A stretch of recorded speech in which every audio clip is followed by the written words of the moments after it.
Morning, Soberinos, and welcome to this week's Friday Fix. Today, I'm going to be talking about how we can bounce back after we've slipped up and gone back to drinking alcohol again. This is a common question that I get asked a lot, and there are different ways of answering it. I'm going to keep it fairly succinct for today's video. So first of all, let's just get really clear about what I mean by a slip up. So all I mean basically is that if I've slipped up, it's because I've decided to stop drinking. I've cut alcohol out of my life. I'm no longer drinking alcohol. I go through a stressful or a challenging or a tempting or a triggering situation, and I go back to drinking again. So I'm basically slipping up on my path. I'm using that metaphor of kind of being on a journey, being on a path, and I'm on my journey and I've kind of slipped over. I've interrupted my journey by slipping up, tripping over, and that's kind of delayed me. That's kind of delayed my progress because I've had to kind of slip over. I've had to kind of regather my thoughts. I've maybe had to patch up some wounds or something before I can get up and carry along my path. So I see a slip up or a slip over as going back to drinking again, reaching for alcohol again, and it being a kind of temporary diversion from the path that I'm on, the sober path that I'm on. And that's what I mean by a slip up.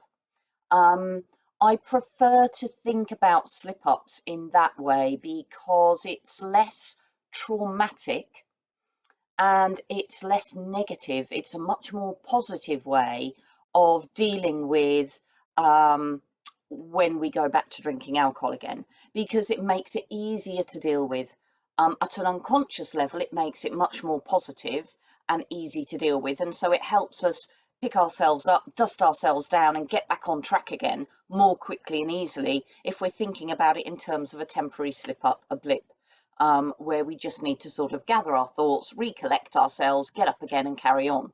That's a much healthier and more forward thinking and more solution focused way of thinking about things than some other ways of referring to the same situation. So I call it slip up for a reason, or a trip up, or a falling over, whatever. But I call it that for a reason, and it's so that it makes it easier for ourselves to get back into the sober living again. Now, what I'm going to do today also is to cover 5 reasons why some people really struggle to bounce back after they've slipped up. And then I'm going to go on to talk about, I'll give you some examples of how that worked for me when I slipped up, on several occasions that I slipped up on my journey into alcohol-free living. And I'm also going to talk to you a little bit about what works, what can help us to bounce back more easily. Okay, so first of all, why do some people struggle to bounce back when they've slipped up on their journey? The first thing, reason number 1, is that many people who have an unhealthy relationship with alcohol also have an unhealthy relationship with themselves. This was true for me. I had a very unhealthy relationship with myself. I would say that for most of my life, I had some unprocessed, unresolved issues stemming back from early childhood, which led me to believe things like I wasn't good enough, I was ugly, I was a hideous person, nobody would love me, I was unlovable, all sorts of deep-rooted and limiting beliefs about myself that had all been installed in early childhood. And many people who have an unhealthy relationship with alcohol also hold some limiting beliefs about themselves and have an unhealthy relationship with themselves, which results in low levels of self-confidence, low levels of self-esteem, low levels of self-respect, and a tendency to quickly judge themselves harshly.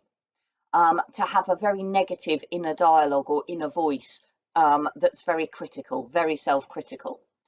And what happens if people already have an unhealthy relationship with themselves, they're already low in self-esteem, they're already very self-critical, and they decide that they want to stop drinking, then they slip up. It can be very easy for somebody like that to quickly blame themselves, judge themselves harshly, to see themselves as a failure, to experience lots of shame and lots of guilt, and to see that situation as confirming their limiting beliefs about themselves. So if I think of myself as a bit of a mess up, if I see myself as someone who isn't really worthy, who isn't really lovable, who isn't really valuable, who isn't really worthy of any respect, who just keeps getting things wrong, and then I slip up and go back to drinking again when I know drinking is ruining my life, then what that does for me is it just confirms everything I believe about myself. So I experience high levels of shame and guilt, and I can decide in that moment that there's no point because I can't do it because I'm a failure. This is impossible for me. So it then kind of gives me the justification I want, the unconscious part of me wants, to carry on drinking. And that brings me on to reason number 2, which is you can use a slip up. Some people can use a slip up as justification to carry on drinking. So that by failing to stay sober, it means you can't do it, so there's no point in trying. So it's a really good excuse for your unconscious mind to pick up on and to say, well, you might as well carry on drinking because you can't do this. So reason number 1, it confirms any limiting self-beliefs that you might have. And so you can experience high levels of shame and guilt. And of course, with those high levels of shame and guilt comes a lack of motivation. If you're experiencing all these limiting beliefs, if you've got an unhealthy relationship with yourself and you do something that just confirms all of that, and you're feeling lots of shame and you're feeling lots of guilt, your self-respect has gone down, your self-belief has gone down, your self-confidence and self-esteem has gone down, you're going to be really lacking in motivation. You're going to be feeling really low, lacking in motivation to actually pick yourself up, dust yourself down and carry along that road. So that's a very powerful reason as to why some people struggle to bounce back. Reason number 2, like I say, is it actually allows your unconscious mind some justification, because remember, your unconscious mind, when you first stop drinking, is looking for any excuse, any reason it can possibly find to tempt you back into familiar habits and patterns. So it can interpret slipping up as failure. It isn't actually failure, by the way, it's just feedback, but there's more on that another time. It can interpret it as failure, and it can then rationalize that to you or help you to rationalize that as well. There's no point trying. I might as well give up because I can't do this. So that's reason number 2.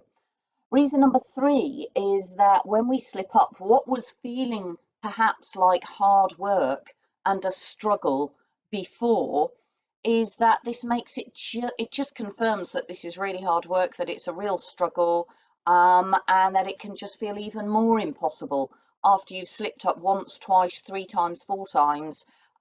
It can end up feeling like this is an impossible task for us.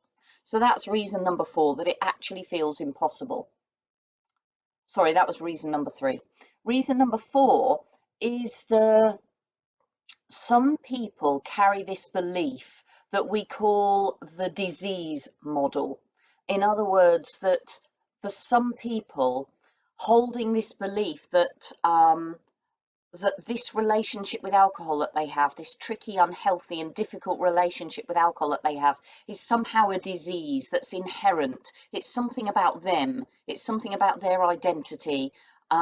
It's kind of a medical disease model that the more that people are learning about successful, habit change, successful behavior change, we know that this is an unhealthy way of thinking about things, that it's much easier to maintain successful habit changes, healthy habit changes, when we're thinking about things in terms of more positively. We're thinking about things in terms of behavior and relationships rather than by giving ourselves the identity of having a disease. And the issue with thinking about, and this is only for some people, not everybody, when people are thinking of themselves as having of being diseased, that's kind of a permanent state of being. If somebody is imagining that they have some kind of disease, it's permanent. And that means for some people that they believe that it's going to be a constant struggle, that every day is going to be a battle, that they've got to be vigilant every second of every minute of every hour of every day of every week of every month, that for the rest of their lives they're going to be battling with some inherent disease that's within them, and makes up part of their identity. Now, that belief in itself is very challenging to live with. It's very demotivating. If I believe that about myself, I might well give up before I've even started, because to me, that doesn't sound like an attractive, motivating way to live my life. To me, that sounds like a really hard work slog. So for people who believe this disease model, to do with their relationship with alcohol, that can be really hard to shift. And because that's so demotivating in terms of thinking about the whole rest of your life being this constant struggle against some permanent disease that they've got, that's going to be really demotivating. And so if somebody slips up and goes back to drinking again when they're holding on to this belief about a disease, that kind of confirms their belief that they've got a disease, and it confirms that it's going to be really hard work and a struggle, and they've got to be forever vigilant. So that can be another reason why people struggle to bounce back when they've slipped up and reached for alcohol again. And the fifth reason why people struggle to bounce back is to do with the relationship between the conscious and the unconscious part of the mind. And I've talked about this before, and I do keep repeating it because it is so important to understand this, is that over 90% of what we do, how we behave, what we think, and what we feel is driven by the unconscious part of us, the part of us that we are completely unaware of. We are only consciously choosing what to do, how to think, how to feel, how to behave less than 10% of the time. And a really good way of explaining this is to think about an iceberg and think about the tip of the iceberg showing above the water, representing that 10% conscious part of us. And to think of the main body of the iceberg being huge. 90% of the iceberg is underneath the water, the part that we can't see. And that 90% of the iceberg is what's driving the iceberg. It's what's taking the iceberg in the direction that it's going, that's following the undercurrents, the tides, the flow, the various atmospheric conditions that are all affecting the direction this iceberg is going in. That big body of iceberg, that 90% underneath the water, is what's dictating the direction the iceberg is moving in. That 10% part at the top, if that decided it wanted to go in a different direction to the main body of the iceberg under the water, you know, it might, in favourable conditions with the right undercurrents and the right atmospheric conditions, it might be able to switch direction and move in the way it wants to go. But over time, that big 90% body of the iceberg under the water is going to be the one that's leading the way. It's going to be the part of the iceberg that's actually driving the direction that you're going in. And when you think about your unconscious mind as being that 90% body under the water, and your conscious mind as being that 10% tip of the iceberg above the water, it becomes really obvious that if you're consciously deciding that you want to stop drinking, you want to live your life sober, you've had enough, you want to change your life for good, you're going to stop drinking from now on, and you're going to live your life sober from now on. That 10% part of your brain, which is your conscious mind, is making that decision. Great. And you feel all fired up, and you feel all motivated, and you feel all positive. That 90% unconscious part of you is not on board. That 90% unconscious part of you is still adopting the familiar patterns it knows, the familiar habits it knows. It's resorting to the programming that it's learnt over decades.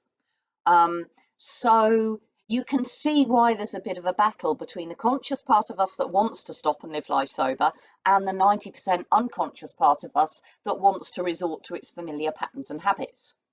So how does this relate to having a slip up and reaching back for alcohol again? Well, if you have slipped up and you've reached back for alcohol again, that is a reason or a justification for that 90% unconscious part of you to latch onto and say, yes, this fits our limiting self-belief. This fits our view of ourselves as someone who can't live life happily and joyfully and healthily without alcohol. This fits that belief, so I'm going to resort back to those patterns that I know work well. So your unconscious mind is looking for any justification it can get to convince you that you need to stick to the familiar patterns and habits, because that's what it's familiar with. That's what it knows. That's what it's comfortable with. That 10% conscious part of you can be enough on its own to change an ingrained, embedded, unhealthy drinking habit. But it's much, much easier to bounce back from a slip up when you have got your unconscious mind on board, when you are retraining the unconscious part of your brain to seek new habits and to want to try new ways of doing things. So it's really important that we get that unconscious part of us on board. And there are various ways we can do that. And I'm going to come on to some of those. But I just want to share with you a little bit about how this whole slip up thing worked for me. And there are various examples I can give you, because I did lots of slipping up before I finally learnt my lesson, before I finally recognised, before I finally realised that I had to live my life without alcohol in it. That I was going to have to just quit drinking for good and just embrace an alcohol-free life. It took me a while to get there, and I had a few slip-ups along the way. And I can remember one particular occasion where I don't know how long I'd been living my life sober. I think it was about 1.5 years. It was quite a while. And I think for me, I tended to get complacent, and I tended to forget how bad it was when I was drinking. I forgot all of the reasons why I'd wanted to stop drinking in the first place. And I'd got to that level of living my life sober where, I'd just kind of forgotten all of that, and so started to feel a bit complacent and started to think I was in control and started to think it wasn't so much of a problem as perhaps I'd thought it had been. And this one particular occasion, I remember it was a family gathering. We were all down in London visiting my sister, who at the time lived in London, and we were all in her back garden. And it was a lovely sunny afternoon. It was really warm. We'd had a lovely day out together, and there was loads of us. There was kids, nieces, nephews. Everybody was sort of gathering around together. And my sister was obviously dishing out the alcohol. And there were beers, there were lagers, there were wines, there were various things, Prosecco. And I remember sitting there and thinking, do you know what? This is so lovely. This is so nice. And I felt that thing that I was missing out. Everybody else was going to enhance their enjoyment of the afternoon by having an alcoholic drink that was going to really add some sparkle and add a certain je ne sais quoi to the afternoon. And I actually thought to myself, do you know what? I'm okay. I can handle this. I know now that I can live my life sober. I don't have a problem. So therefore, what I did was I allowed my sister, I asked for a Spritzer. A white wine spritzer. Now, a spritzer was something I never would have touched in a million years when I was drinking, because a spritzer wouldn't have touched the sides. It wouldn't have. I used to drink to get drunk. And so I would drink the strongest drink I could get my hands on, in the most quantities that I could get my hands on. So a spritzer wouldn't have entered my vocabulary when I was drinking. But here I was feeling very adult, feeling very in control, feeling very smug, enjoying the afternoon with my family and wanting to add that extra enhancement and thinking, oh, I'm so grown up and mature, I can have a spritzer. I'd used to spend my drinking days watching other people ordering spritzers and low alcohols and shandies and things like this. And I'd watch them with bewilderment, really puzzled as to why somebody would want to drink a spritzer. Um, and so here I was feeling really sophisticated, feeling really grown up, saying to my sister, oh yes, I'll have a white wine spritzer, please. So she put a little bit of white wine in the glass, she added some soda or sparkling water, and there I was sipping my spritzer and feeling a very sort of slight effect from it, and just feeling great, feeling wonderful. Well, of course, and I might have ended up having two, can't remember, but whether it was one, whether it was two, that white wine spritzer then led to a downward spiral. I slipped up and I went all the way back down to the bottom again, and I went back into my regular drinking habits and routines, which lasted then for, no, I can't remember exactly, but at least a good year or so, before I decided to stop drinking again. And I think for me, it really was about forgetting why I'd wanted to stop drinking in the first place. Um, and it was also because I didn't know then that I hadn't got my unconscious mind on board, that I was using that 10% conscious part of me to say, yep, I don't want to drink, I need to live my life sober. But I hadn't worked with that unconscious 90% of me, to really change my thinking, change my feeling, change my relationship with myself at that deeper, more unconscious level, so I didn't feel the need or the drive to reach for alcohol. So my unconscious mind didn't need to latch onto an excuse, like a sophisticated sunny afternoon in the garden with my family, to have a very light spritzer. My unconscious mind, I hadn't done all of that work with my unconscious mind at that point. So that was one of the reasons why I slipped up and went back to drinking again. So what do I know now that I didn't know then? And what actually works? What works in terms of helping you to bounce back if you have a slip up? So the first thing you can do is to change your mindset, if you haven't already, into thinking about learning to live your life sober as exactly that. You are learning. You're learning a new skill. And when you're learning a new skill, you are having to do things differently. You are having to commit. You are having to make mistakes. You are having to practice. You are having to be really committed, and you're having to learn from feedback.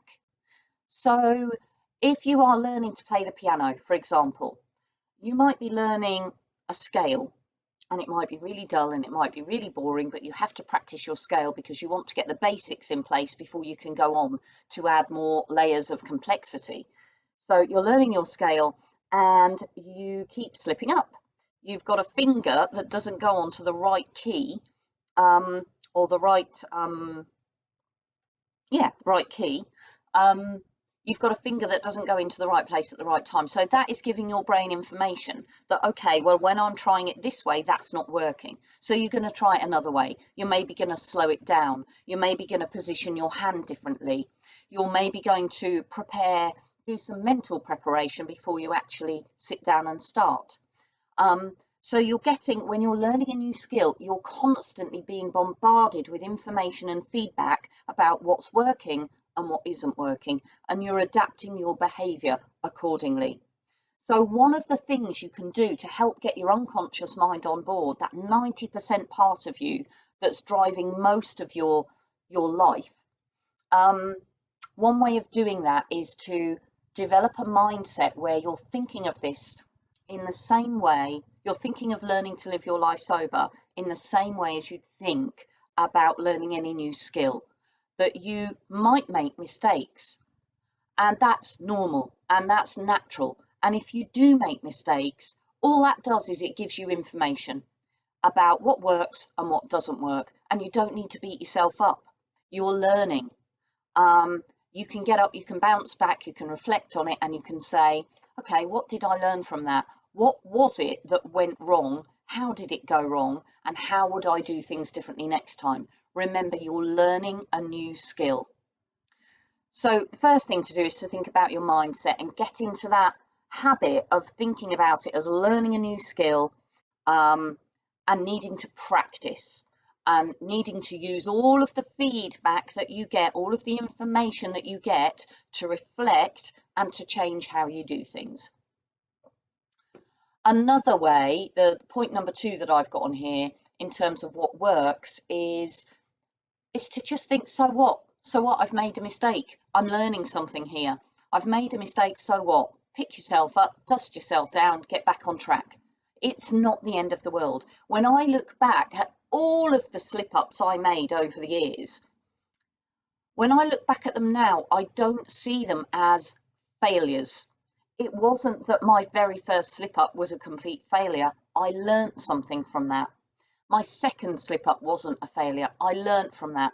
All of my slip-ups were steps that I needed to take along my path. And when I look back at them now, I can see them very, very clearly as steps that got me closer to where I'm at now. Of course, my life would have been easier if I'd got there sooner, of course. But that doesn't mean I need to beat myself up with a big stick. This was a learning process for me, and each slip up taught me something. It gave me feedback, it gave me information. So if you slip up, so what? You've slipped up, you've made a mistake, pick yourself up, dust yourself down, and carry on. Learn from it, reflect on it, and move on.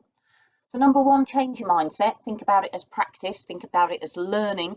Think about it as getting feedback, and learning from that. Number 2, shrug it off. So what? I made a mistake. I'll learn from that and I'll move on. Number 3, instead of having to slip back to drinking alcohol again in order to remind yourself of why you wanted to stop drinking in the first place, find other more healthy ways of giving yourself ongoing reminders about why you wanted to stop drinking in the first place, so you don't need to resort back to drinking again in order to remind yourself, oh yeah, this is how bad it was. Oh yes, this is how shit it used to make me feel. Oh yes, this is the guilt and the shame I used to feel when I was drinking. You don't need to go back to drinking again to give yourself those reminders. You can find other healthier ways of giving yourself those reminders as you go along in your sober journey. And it's really important to do that, because that's one of the things that gets your unconscious mind on board. The more we remind our unconscious mind, yeah, this was bad, this didn't work for me, let's try it another way. The more you remind your unconscious mind of that, the more easy it is to stay on your sober path, and the more easy it is to pick yourself up and bounce back after a slip up. So number 3 is give yourself healthy reminders. You can do that in all sorts of ways. You can keep a journal.